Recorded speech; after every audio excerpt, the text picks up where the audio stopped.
The 2024 Lotus Emira is the latest model from the legendary British sports car manufacturer and the last model to use an internal combustion engine. The Emira i4 will have a standard turbo 4 rated at 360 horsepower, while Lotus will also sell a version with a supercharged V6 that pumps out 400 ponies with a manual transmission. This means the Emira competes with Porsche's 718 Cayman and certain 911 variants. Featuring an exotic exterior inspired by the heavily carbon fiber Evija and using bonded aluminum architecture inherited from the Evora GT, the Emira will bridge Lotus gasoline past and electric future. The Emira will initially be sold as a fully loaded first edition model equipped with the supercharged V6. However, the series also includes the Emira i4, powered by a 360 horsepower turbo 4 engine.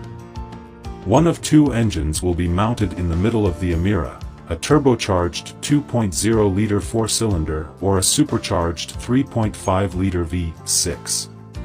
The quad engine comes from Mercedes-AMG and produces 360 horsepower. The rear wheels are powered by an 8-speed dual-clutch automatic transmission, which is the only transmission option.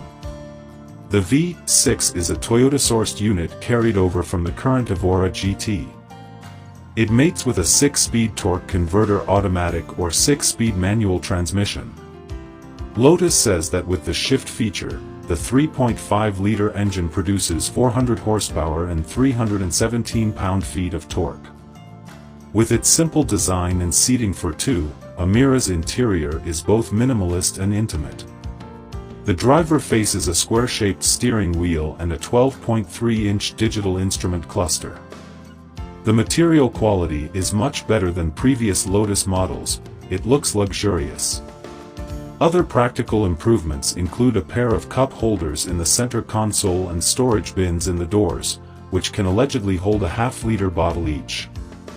There's also 7 cubic feet of cargo space behind the seats and another 5 cubes in the storage compartment behind the engine.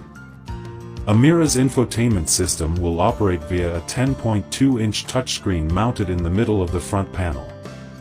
There are no physical controls for adjusting the stereo's volume or tuning, other than the controls on the steering wheel and the possibility of voice commands. The sports car will feature standard Apple CarPlay and Android Auto smartphone functionality, as well as 12-volt and USB charging ports.